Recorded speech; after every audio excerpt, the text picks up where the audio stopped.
Muy buenas tardes para todos. Entonces, en la Asamblea General nosotros vamos a repasar algunos de los fragmentos del discurso del presidente. Un discurso que, por supuesto, era esperable y iba a tener también mucha polémica y crítica por parte de la oposición. Son partes de las reglas del juego. Vamos a repasarlo aquí en estudios, pero además vamos a contar con un invitado especial. Repasemos primero el tape, por favor.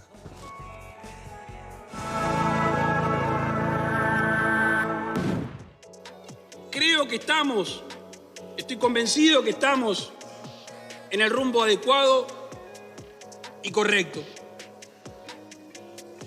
Y esto no se trata de relatos ni de voluntarismo. Se trata de datos. Y las cifras son contundentes. En el 2021 tenemos récord de incautación de pasta base, 1.196 kilogramos. Récord de incautación de cocaína, 2.075 kilogramos. Récord de personas indagadas, 4.673. Y tenemos récord de condenados, 1.465. Todos recordarán que en la campaña electoral y posteriormente se discutió acerca de que para llevar los planes del gobierno, y más aumentado por la pandemia, se iban a poner impuestos o iban a aumentar los existentes. Y no fue solo una discusión política. Académicos de primer nivel sostenían que eso iba a pasar. De nuevo, dato y no relato. Se hizo una fuerte inversión social, se cumplieron los planes económicos y no se le metió la mano en el bolsillo a los uruguayos. Tenemos el firme compromiso de cumplir con lo pactado en el compromiso por el país, de obtenerse resultados satisfactorios en la economía,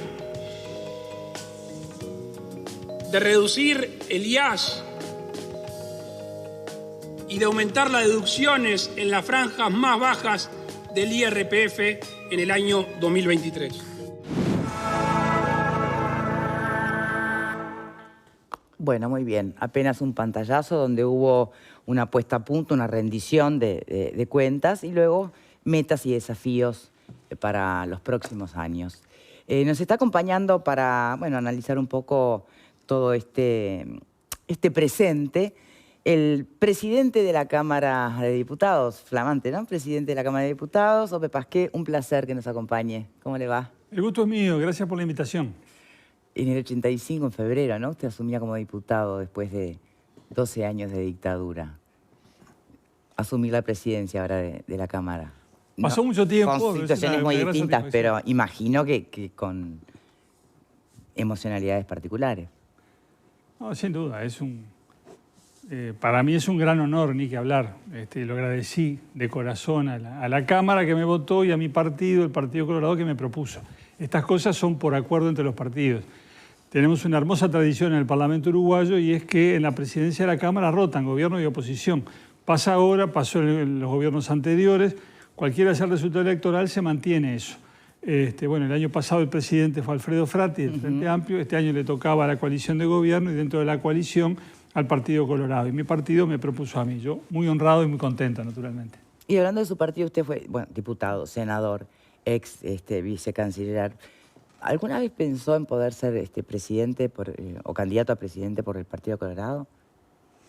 No me diga, por favor, si la patria me lo pide, porque no. No. Bien, en un momento sí, fui precandidato en el 2004, cuando parecía que no había una figura a la vista que pudiera generar consenso, pero allí apareció la figura de Guillermo Stirling, con quien yo tenía una muy buena relación personal y planteó las cosas, a mi juicio, de muy buena manera, la interna del partido, queriendo hablar con todos, comprometiéndose a que funcionaría el partido orgánicamente, que era lo que yo venía reivindicando, y yo me apié inmediatamente de mi precandidatura, que duró una semana, creo, y lo acompañé de inmediato. Fue la única vez. Bien. ¿Qué le pareció el discurso, presidente? Me pareció bien, en la línea que le conocemos a la calle Pou, concreto, con información, pragmático, digamos, sin especulaciones doctrinarias, fue a presentar los resultados obtenidos en estos 2 años de administración y creo que tiene buenos resultados para mostrar. Bien. ¿Qué le faltó? No, yo no digo que le haya faltado nada, digo, fue una presentación. No que diga, pero tal vez pueda usted apreciar o valorar. No, digo, la otra parte serán los proyectos para este año, que ella adelantó algo, por ejemplo, una inversión pública de más de 800 millones de dólares, que va a ser muy importante, pero la sustancia vendrá en el proyecto de ley de rendición de cuentas, naturalmente, ¿no? Bien. Panelistas, ¿qué le faltó al discurso del presidente y cuáles fueron los puntos fuertes? Alfredo. Ser más conciso. 1 hora y 8 minutos habló, lo cual, entre otras cosas, dio cifras hasta de la cantidad de gente que fue remitida por no sé qué, la cantidad de... Creo que no describió las direcciones de las bocas de pasta base porque no tenía capaz lista completa. Pensé que fue demasiado largo. Yo creo que está bien la rendición de cuentas, está bien marcar determinadas cosas. Yo creo que el gran mérito es mostrar lo que fue el manejo de la pandemia. Yo creo que en eso, el que le cuestione eso está siendo muy mezquino, porque la pandemia la manejó bien, sin lugar a duda. Cuando decís pandemia, ¿te referís solo a la parte sanitaria? Lo sanitario. ¿O a la parte sanitaria. Lo social, yo lo he dicho muchas veces y a fuerza de ser reiterativo, creo que se quedaron cortos. ¿Tá? Me parece que marca la impronta política todo el tiempo con el dato, no relato. Era meterles el dedo en la llaga a los opositores. Pero ahí no tenés la explicación a tu pregunta de por qué tanto detalle. No, pero puede ser cifras, pero hay cosas... A mí, la verdad, creo que a la mayoría de la gente, escuchar que hubo 1.255 imputados... No, ¿qué me importa? Decir, no seas malo. Eso me parece... Era mucho más importante marcarlo del Hospital del Cerro, que lo mencionó, pero muy brevemente. El Hospital del Cerro es una obra que ya está en formación, es una cosa que él había prometido y que había impulsado hace tiempo y se está haciendo. Eso para esa barriada y para esa zona de Montevideo es importantísimo, por ejemplo. ¿Tá? O el proyecto del Hospital de Clínicas, que él lo tiene desde hace varios años, antes el presidente incluso lo tenía, y aparentemente ahora está apuntando a eso para que sea una cuestión. Es decir, había temas, me parece, mucho más importantes. Lo de la seguridad, como siempre, es discutible. ¿Tá? La seguridad, lo que sí, el dato real con respecto a la seguridad es que ya la sensación térmica de la seguridad no está, porque la mató la pandemia primero y ahora la guerra. Ya las noticias de la seguridad hablan cada vez menos. Hablamos de pandemia durante 2 años con total lógica y ahora estamos hablando de la guerra de Ucrania también con total lógica. Y la seguridad pasó a segundo plano. Porque esa cuestión de que hubo menos, y ojalá sea cierto y no sea producto de la pandemia, que sea producto de la política de seguridad que se está implementando. Sí. Tengo mis dudas, vamos a ver. Ojalá, lo deseo como uruguayo que sea cierto, que sea así. ¿Tá? Pero vamos a ver qué pasa. Y creo de que desde el punto de vista económico, me parece que se olvidó de que hubo 3.500 millones de dólares el año pasado, el año que él presentó el informe. 3.500 millones de dólares en los bancos depositados, en los bancos uruguayos depositados, y no por doña María y don José, o el que cobró el seguro de paro. Esa guita la depositaron los dueños de la torta, ¿no? Los mallas de oro. Entonces me parece que una brita de la malla de oro para, entre otras cosas, los asentamientos, que él habla de 240 millones cuando sabemos que se necesitan 2.000 millones de dólares para realmente erradicar los asentamientos, me parece que en ese aspecto se queda corto. Es coherente con su filosofía liberal de que las empresas y la actividad privada va a ser la que va a instrumentar el desarrollo económico. Está todo bien. Dato mata relato relativamente. La incautación de droga mayor en Uruguay de cocaína fue 4.200 kilos y no 2.000 y pico como se incautaron. O sea que ahí el dato mata relato la pifió, le erraron. Se olvidó de un cargamento que habían agarrado antes. En general... Habló de pasta base. Bien. Era pasta base. Y cocaína también habló. Pasta base, cocaína... Pero el mayor incautación era de pasta base. Ah, claro, no. Lo tenés clarísimo. Se nota que lo estudiaste a fondo. Lo que digo es que medio largo... Dato mata relato. Medio largo, mucha cifra y apunto al final, que reivindicó la cuestión democrática uruguaya, que creo que eso está bárbaro, eso está muy bien, pero ahí tenía que haber hecho una especie de llamamiento a... Él siempre dijo, venimos a gobernar para todos, no vamos a cambiar una mitad por otra mitad. En eso todavía está un poco rengo, ¿no? Me parece que está gobernando... Está haciendo el mismo pecado que cometió el Frente Amplio del gobierno. Gobernar con los suyos y ignorar al resto. Me parece que en ese aspecto sí está siendo un poquito mezquino de más. Muchas cosas, Alfredo, muchas cosas. Pero no dije cifras. Bueno, Fernando. No, yo digo que resumir 700 páginas, que era lo que tenía la rendición de cuentas enviada al Parlamento, creo que eran 700 páginas, ¿no? No me acuerdo. Creo que eran 700 páginas. Resumirlas en un discurso, creo que nadie puede decir que el discurso es largo. Si resumís en una hora resumís 700 páginas, bastante concreto es. Después, lo segundo que se me ocurre escuchando a García es que si la crítica a un discurso presidencial de rendición de cuentas es que es largo, el discurso fue buenísimo. Porque si, te la dije a Tabaré también. Si donde tenés para agarrarte que fue largo, la verdad que es bastante pobre la crítica. Si es una crítica, capaz que es solo una observación y no es una crítica. Momento. Yo creo que se presentaron una serie de datos objetivos. Después la valoración, si son muchos o pocos, si podía haber dicho más de una cosa o menos de otra, O si omitió decir algunas. Es subjetivo, si omitió decir algunas. Obviamente que de un discurso presidencial sobre su rendición de cuentas, que es bueno decir que no tiene ninguna obligación de hacerlo, ninguna obligación de hacerlo. La obligación es cumplir con el envío de la rendición de cuentas, que es lo que se hizo, pero no tiene que ir al Parlamento, a la Asamblea General. De hecho, los presidentes anteriores, los últimos 15 años no lo hicieron, o 20 años. Tenemos que ir, creo que al 90, al gobierno del padre de Luis Lacalle Pou, para recordar rendiciones de cuentas presenciales como esta. O sea, empezar a criticar por lo que hizo, no considerando que no tenía ninguna obligación y que lo que hizo es un acto republicano de ir a presentar ante la Asamblea General un balance, me parece que también es desmerecer el gesto. Yo esperar de un presidente de la República que su rendición de cuentas maximice los datos eventualmente negativos que pueda tener y minimice los positivos, no es probable. Es como esperar que hoy Fernando Pereira a las 7 de la tarde elogie algunas cosas y minimice. Va a ser absolutamente al revés. Va a hablar de lo que le faltó eventualmente o lo que él considera que le faltó y va a minimizar todas las cosas eventualmente positivas. Eso es parte del juego de la política. Pero por eso yo creo que Lacalle hace un par de referencias 2 o 3 veces a dato mata relato, porque lo que él hizo fue datos. Yo creo que fue un discurso muy ordenado, pasó ministerio por ministerio, con algunas de las cosas más relevantes de cada ministerio. Seguramente hay muchísimas más. Si se pusiera a detallar cuántas curitas, cuántas gasas mandaron para tal policlínica, se podría pasar, porque resumir un año en un discurso es absolutamente imposible. O sea, creo que tomó algunas cosas de las más relevantes y más positivas de cada ministerio para exhibirlas ante. Igual se pasó algunas facturas, ¿no? Como el manejo de las jaurías en el tema agropecuario, el manejo de las jaurías de perro. Como decía, ahí tenemos un debe con el sector agropecuario, se está trabajando, pero no hemos podido con eso. Y creo que en algunos aspectos también, en otros aspectos también mencionó que faltaba más, que no estaban conformes, ni mucho menos.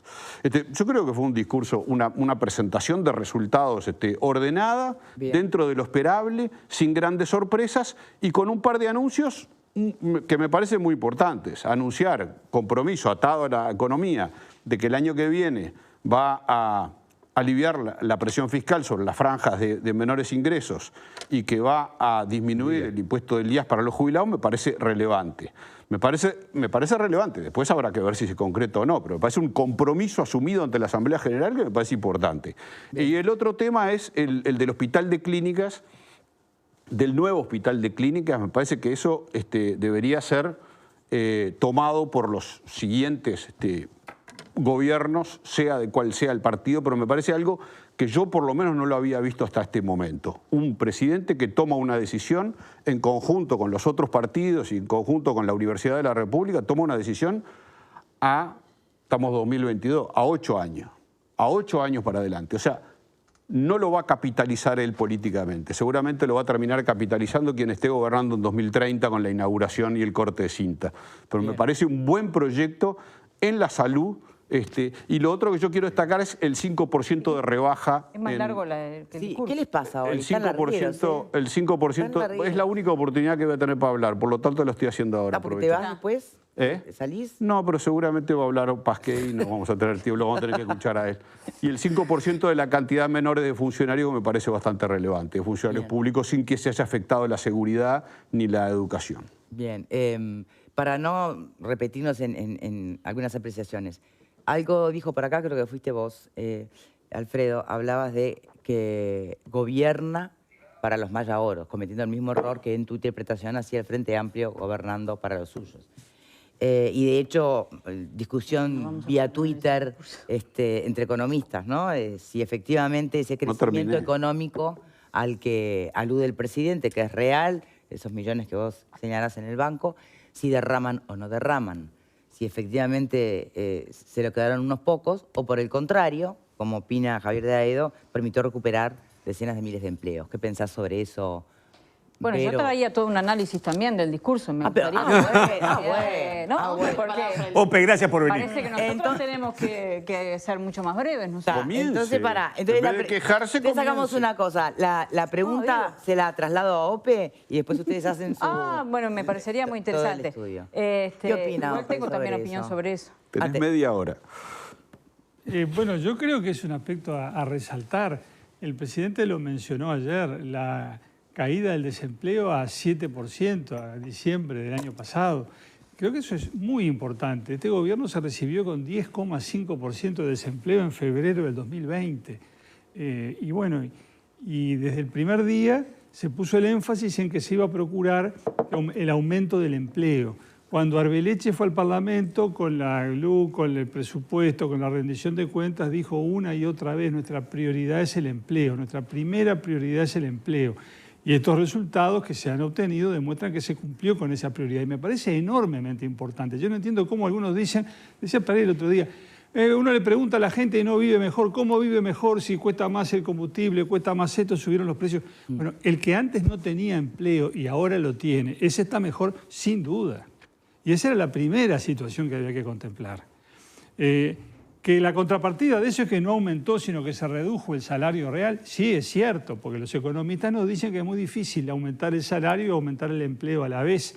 Y cuando la economía está estancada, como nos pasó en los 5 años anteriores, que prácticamente no creció, nos decían, si no se ajusta por cantidad, se ajusta por precio. Y a la inversa, si no se ajusta por precio, se ajusta por cantidad. Por eso en el periodo pasado no disminuyó el salario real, pero perdimos 50.000 empleos. Este gobierno cambió el rumbo, dijo, bueno, vamos a darle prioridad a los que no tienen trabajo.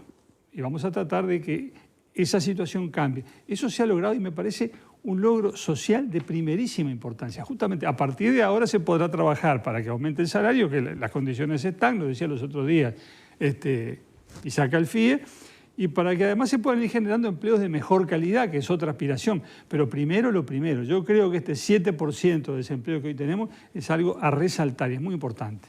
Bien, sobre eso tenías opinión, pero bueno, me parece que justamente dentro de las 6 carillas que tengo, había justamente un punto que porque está bien, si todos estuvimos 1:08 viendo el discurso, está bueno que todos tengamos también el mismo derecho de poder comentarlo.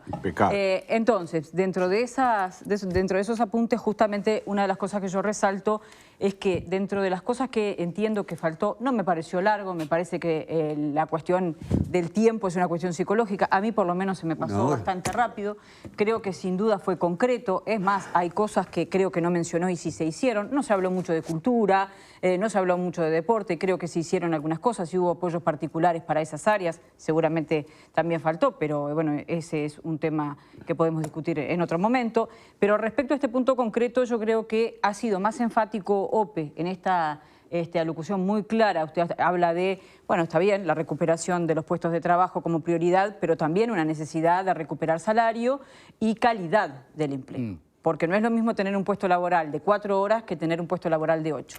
Yo creo que así como lo dijo Ope, no lo dijo el presidente, fue bastante más entreverado para hablar de la recuperación salarial. Yo me anoté por acá, dice, este año va a comenzar el proceso de registro de recuperación del poder adquisitivo del salario. Eso fue lo que dijo el presidente sobre el salario, terminando un bloque económico donde, bueno, había sido mucho más enfático, por supuesto, con los números positivos, y me parece que allí no costaba nada ser más claro, ¿no?, en el compromiso. Después vemos si la realidad lo permite o no lo permite, pero me parece que el compromiso fue muy liviano respecto a la recuperación del salario. También creo que la pérdida de salario, de poder adquisitivo de las jubilaciones, más allá de la promesa que hace al final, faltó, estuvo en el debe, en el discurso del presidente. Esta mañana, sin embargo, en una entrevista periodística habló de una voluntad de que las jubilaciones más bajas tengan mayor recuperación, pero no apareció, por lo menos yo no lo noté, enfáticamente en el discurso de ayer. Después, seguridad, y por supuesto, yo si fuera, Alfredo, yo si fuera el presidente a 20 y pocos días de un referéndum donde la seguridad tiene un rol fundamental, rasco hasta la última cifra que tengo en el Ministerio del Interior, la traigo y la presento. Me parece que en eso la parte de seguridad del presidente ha sido irrefutable. Después, los datos que tendremos en este trimestre, veremos qué pasa con lo que va de este año. En este momento no tenemos los datos. Volver a hablar de sensación térmica, nos pasamos 15 años criticando el tema de la sensación térmica, vamos a ir a los datos concretos. Esos datos ahora no los tenemos, capaz que aumentó, pero con los datos que el presidente tenía ayer, lo que dijo sobre seguridad y la postura que el gobierno tiene fue muy coherente y muy claro. Después la pandemia no existió para él. Se puede discutir si fue por la pandemia, puede discutir si fue por la ley de urgente consideración, se puede discutir si este es el método, pero evidentemente los datos que presentó el Parlamento son datos que le son favorables a la gestión del gobierno y los usó inteligentemente. Insisto que hay temas que me hubiese gustado escuchar, que no escuché. En educación no es mucho lo que se puede exhibir, ya lo hemos discutido, ¿no? Bueno, podremos discutir respecto si el rol de la pandemia ha sido tan trascendental o no en ese tema. Y bueno, básicamente, en vivienda también, ¿no? Hay mucha expectativa puesta en ese fondo que se destinará a los asentamientos. Ojalá se consiga ese dinero y se pueda revertir. Las cifras que se presentó en vivienda no parecen cambiar demasiado la realidad en estos 2 años. Creo que allí también hay un tema fundamental. Y algunas obras públicas que están ahí, en estudios, en buscar financiación, que todavía no se han concretado. Bueno, muy bien. Vamos, Fer, a la vuelta. ¿Sí? No, todo el bloque, ¿no? Todo el bloque le toca. Hacemos la primera pausa. Habla el presidente, para acá. Y ya venimos. Entre el olvido